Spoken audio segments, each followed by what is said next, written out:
नमस्कार दोस्तों, सभी का स्वागत है चार्ट पंजों की नई वीडियो में।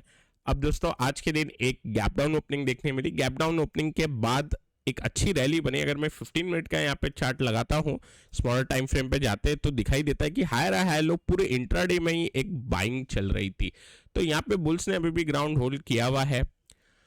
ब्रेकडाउन की वजह अगर हम देखें तो खासकर डाउ की ओर से आएगी, क्योंकि यहाँ पे एक गैप डाउन एक ब्रेकडाउन हुआ डाउ के ऊपर। और ये ब्रेकडाउन कहाँ से हुआ है कि एक जो पैटर्न बना था, एक जो ब्रेकआउट मिला 40,000 के ऊपर, तो डाउ वापस उसके नीचे क्लोजिंग दे दिया। इस वजह से हमने निफ्टी के ऊपर भी उसका असर आते हुए देखा। अब दोस्तों डाउ जो है आज कल का जो रेड कैंडल है डाउ का, उसके ऊपर क्लोजिंग दे 40,350 या 40,400 के आसपास, तो एक फिर से हम न्यूट्रल रहेंगे। मतलब अभी थोड़ा माइनर नेगेटिव हो गया है डाउ, क्योंकि नीचे में 39,400 से 39,200 के लेवल लगभग ओपन हो रहे हैं। इस वजह से माइनर नेगेटिव हो जाता है डाउ यहाँ पे। लेकिन हमारे मार्केट की ओर चले, खासकर मिड कैप के अंदर अभी भी बाइंग क्लियरली देखी जा रही है। और निफ्टी ने भी अच्छा खासा हमें दिखाई दे रहा है कि ये ग्राउंड होल्ड किया हुआ है।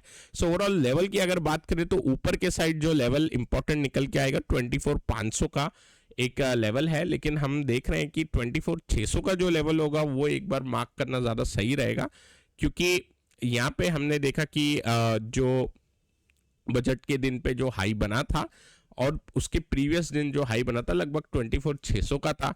तो इस लेवल को इंपॉर्टेंट मार्क कर लेते हैं 24,600 on the upside. Down side पे अगर मैं बात करूं तो क्योंकि आज गैप डाउन होने के बाद जिस हिसाब से बाइंग दिखाई दी, तो डाउन साइड भी ज़्यादा कुछ एग्रेसिव नहीं लगता। लेकिन डाउन साइड के लिए 24,000 का ब्रीच होना ज़रूरी है। तो अब एक ब्रॉडर लेवल है निफ्टी के अंदर, तो थोड़ा टाइम वेट करना होगा। यहाँ पे थोड़ी चॉपीनेस बन सकती है। बात करते हैं बैंक निफ्टी पे। बैंक निफ्टी पे एक 2 दिन से सेलिंग चल रही थी। आज के दिन एक गैप डाउन ओपनिंग मिली, लेकिन आज के दिन होल्ड होता हुआ दिखाई दिया बैंक निफ्टी। यहाँ पे एक स्पिनिंग टॉप कैंडल के साथ लगभग थमता हुआ दिखाई दिया। अब यहाँ पे अगर कल के दिन गैप अप होता है तो वो एक पॉजिटिव साइन होगा कि एक मॉर्निंग स्टार टाइप स्ट्रक्चर बनने की यहाँ पे कोशिश हो सकती है। तो बैंक निफ्टी पे मेरे हिसाब से इंपॉर्टेंट लेवल क्या रखना चाहिए, 51,350। अगर 51,350 के ऊपर बैंक निफ्टी जाता है तो एक बार यहाँ पे थोड़ा कैचअप हो सकता है, क्योंकि निफ्टी होल्ड कर रहा है, निफ्टी मिड कैप होल्ड कर रहा है।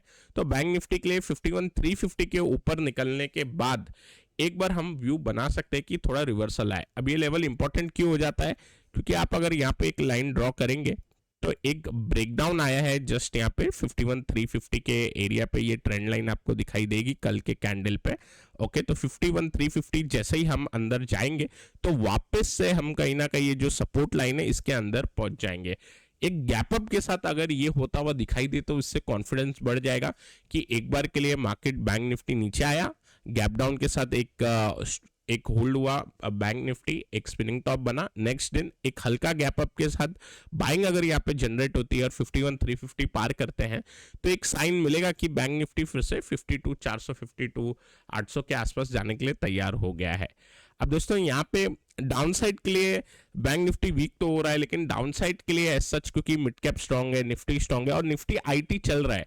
दोस्तों बैंक निफ्टी की जो वीकनेस की एक वजह है, आप यहाँ पे मैं निफ्टी आईटी लगाता हूँ, तो हमने क्या देखा है कि निफ्टी आईटी अगर चलेगा और रिलायंस और बाकी जगह से अगर कुछ सपोर्ट आ रहा होगा मार्केट में, तो निफ्टी बैंक लगभग साइडवेज या थोड़ा माइनर नेगेटिव ही चलता है। तो यहाँ पे आप देख सकते हो निफ्टी आईटी अभी भी चलता जा रहा है और इस वजह से मेरे हिसाब से बैंक निफ्टी की अंडर परफॉर्मेंस यहाँ पे हम देख सकते हैं।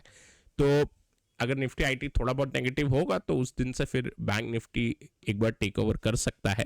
फिलहाल के लिए 51,350 इंपॉर्टेंट करेंगे, एक लेवल मार्क करेंगे। और नीचे के साइड के लिए अगर बेरिशनेस बननी है तो 50,000 के आसपास तक एक सपोर्ट बनेगा फिर अगर कुछ फॉल आता है तो। अब दोस्तों मिड कैप क्योंकि स्ट्रॉन्ग होल्ड कर रहा है, मिड कैप पे इंपॉर्टेंट लेवल 57,100 का है।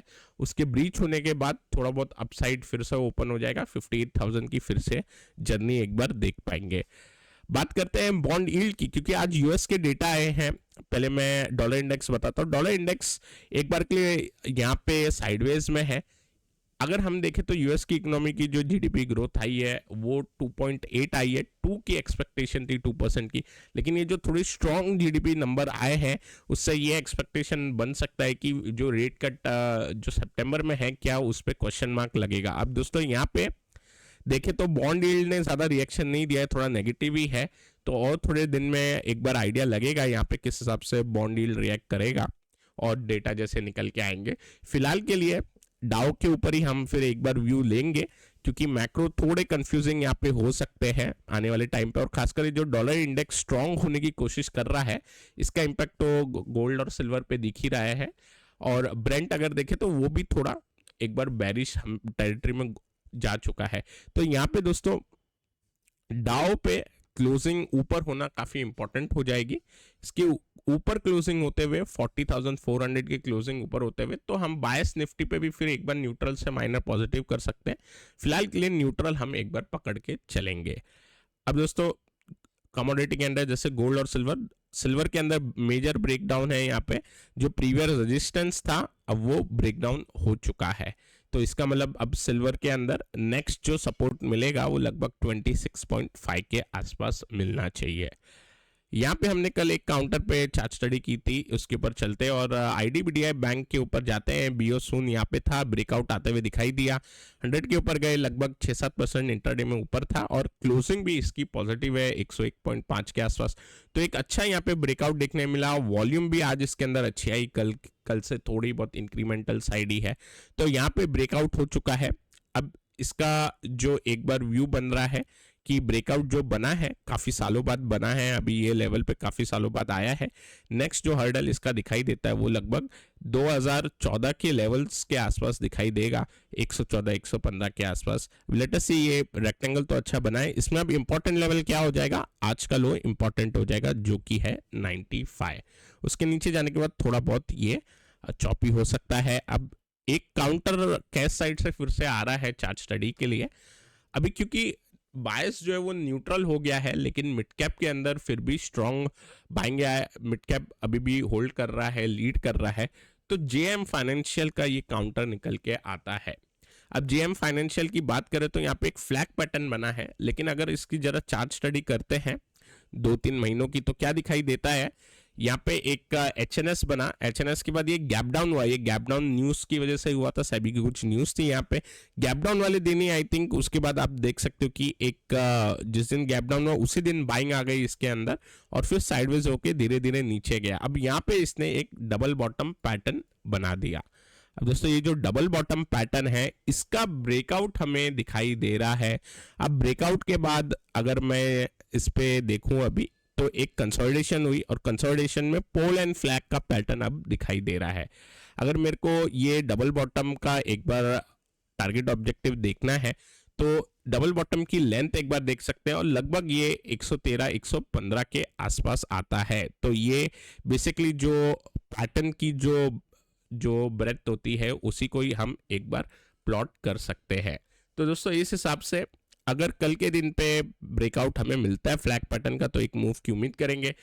101.5 का एक बार लेवल लगा लेंगे तो 105.5 ये लेवल के बाद मेरे हिसाब से फ्लैग पैटर्न का एक बार ब्रेकआउट देखने मिल सकता है।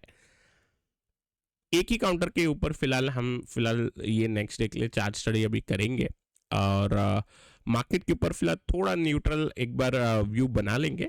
बाकी स्ट्रेंथ है मार्केट के अंदर क्योंकि मिड कैप अच्छा परफॉर्म कर रहे हैं। निफ्टी के अंदर भी गैप डाउन के बाद जो वन वे बाइंग थी एक अच्छी हमें ट्रेंड वाली बाइंग देखने मिली। सो इससे कॉन्फिडेंस अभी भी बना हुआ रहेगा। दोस्तों मैं आशा करता हूं कि आपको ये वीडियो पसंद आया होगा। पसंद आए तो ज़रूर लाइक करें, शेयर करें और नए हमारे चैनल पे तो सब्सक्राइब करना ना भूलें। Till then take care, I will meet you in the next video.